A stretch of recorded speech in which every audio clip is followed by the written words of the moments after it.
There's a white figure. Shit! A famous haunted house that will never be forgotten. 24 hours at Belgrave Hall.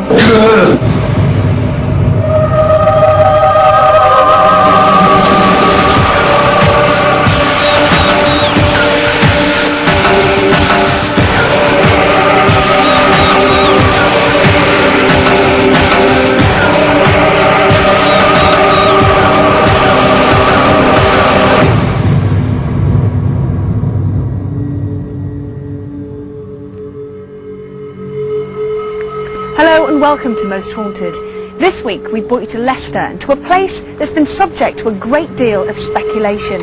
This hall has witnessed many strange occurrences, ghostly shapes, unexplained noises and strange images caught on CCTV camera.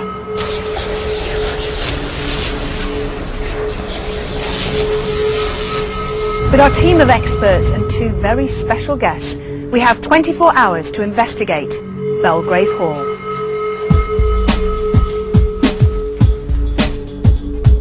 Belgrave Hall in Leicestershire was built by Edmund Craddock in 1709. As the years went by, the hall was passed to many different families. The most prominent were the Vans and the Ellis family. Eventually the hall was sold to the local council and is now a museum. Visitors and staff have reported ghost sightings here on a regular basis. Would we experience any kind of paranormal activity and find out who the ghosts are? Two avid viewers of Most Haunted, celebrity couple Jim Moyer alias Vic Reeves and Nancy Sorrell, have been fans of the programme from the beginning and were keen to join the team at Belgrave Hall. Right guys, this is probably one of the most famous buildings for being haunted. Okay, so how do you feel about the possibility of spending the night here? I'm a tad scared, but I think I'm going to be alright. Up until a point. When's that point going to be? I'm not scared yet. No, I'm alright now. I'm about the sort of level of, you know, the Minnie Mouse ride. Like I'm be the hoping ghost it's going to train get worse. later. But what made you sort of get in touch with us in the first place? We never miss it. We have boiled eggs, peas, and pear drops, and crisps, all laid out there on the, on the coffee table, and we love it. Yeah, it's great. So then we were messing about in the email. Yeah, and that we'd like to come and experience a night. I can't believe I'm doing it now, actually, in a haunted place. And here we are. I know, with us, the team, all of us together. Oh look, yeah, there is. We're going to be screaming later on. Yeah. So how do you think you're going to feel? Say for instance, if Derek's picking up on stuff and he starts getting and it's dark. I want Derek to get the, when he gets the ghost inside him and goes Wah! And just lets. But you're not going to when you're in there, are you? That's when you'll start to panic. I just want to hold on to Jim like that. But I'm quite willing to go off on my own. Yeah, Jim, you can go off on your own. I'm going in a darkened room. Everywhere with the crew. Okay. But I say that in the brazen light, of day. Do you believe in ghosts?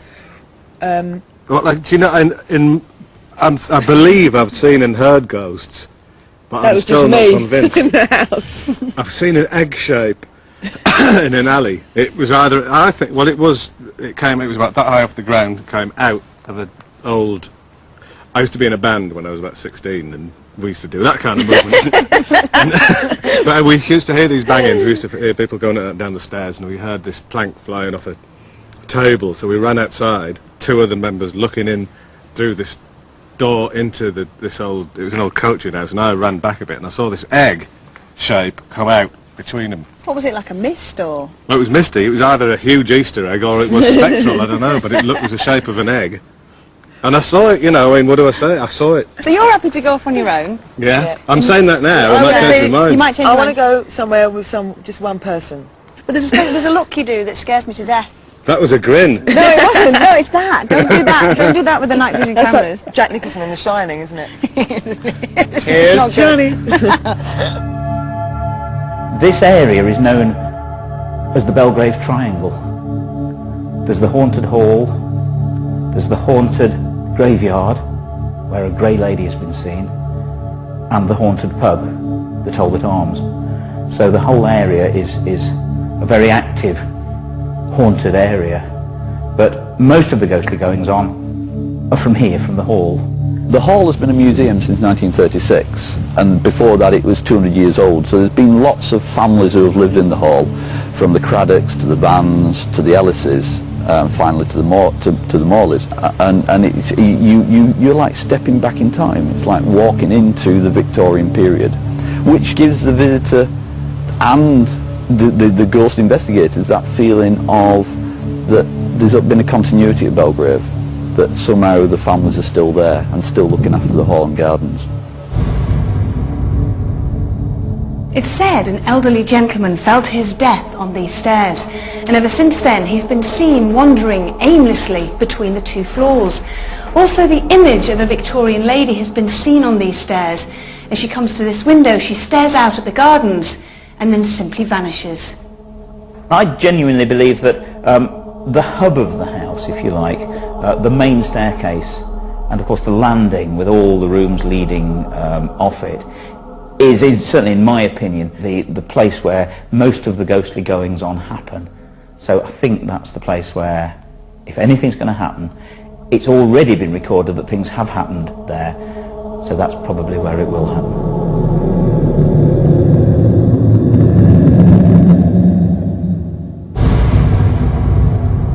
This is the music room, and a ghost of a woman wearing white has been seen and heard many times in this room. She walks through the door, and then her footsteps can be heard crossing the landing.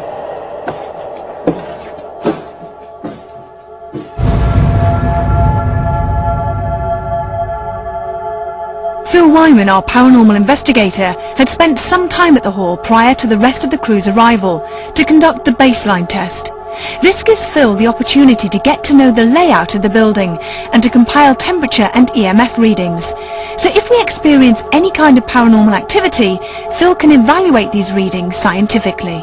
One thing that had us all intrigued was some CCTV footage that had become famous throughout the world. The camera was triggered, set off by a fox, and then just after that, what appeared to be two white figures near the living room window were spotted, only for seconds, and the fame of this place spread throughout the world. Japanese TV, Australian TV, American TV, many European TV stations came here. They believe that what actually caused the ghostly sighting was no more than a leaf, because they have analysed the film in great detail. But there are certain things that they still can't prove, whether they're ghostly or not. There's sort of a grey ball of light that tends to go along the wall. Nobody knows what that is. But all of those things, of course, don't actually detract from the amount of hauntings that actually go on inside this building. We needed to find out who these ghosts once were, and to help us find out that information, we called upon the help of medium Derek Okora. Vic, Nancy and the rest of the Most Haunted crew were ready to begin our night's work. Our excitement was heightened as we made our way over to the hall to begin our investigation.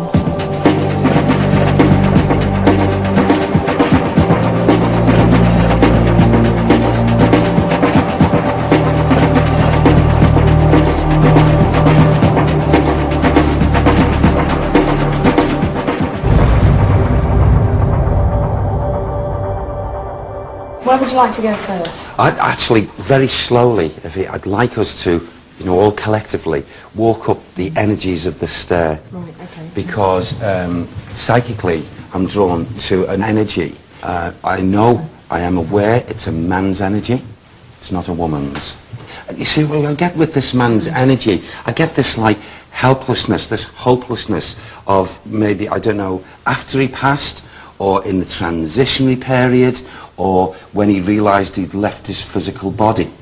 But it was within one of those three sequences. Yeah, okay. Do you want to lead the way? Right. As we carefully come up the stairwell, I feel as if my knees, my legs are buckling. I feel as if, as we come to this level of this flooring, here, I feel as if there's a remembrance and this feeling of hopelessness with this man. And I feel he would have lost his life, his physical life, either collapsing, coming down from a height. But I don't feel it's a case of him just like falling down, coming down with a bump and realising he'd come out of his physical body. But I feel there was something behind this. What do you mean? What you say someone's, yeah, he's Someone going to... pushed him or something. I feel as if it was not his own doing of this falling, okay? When you say he fell down, is this where he actually fell to? The energies are suggesting we're here and yet we're up here. But I feel there's something behind it. It wasn't a natural death. It was not. I feel there was help or something had happened. I'm being aware of a little girl as well now. She comes up here. Her life wasn't taken from her unnaturally. How old? Oh gosh, I'd say she'd be no older than 6 or 7.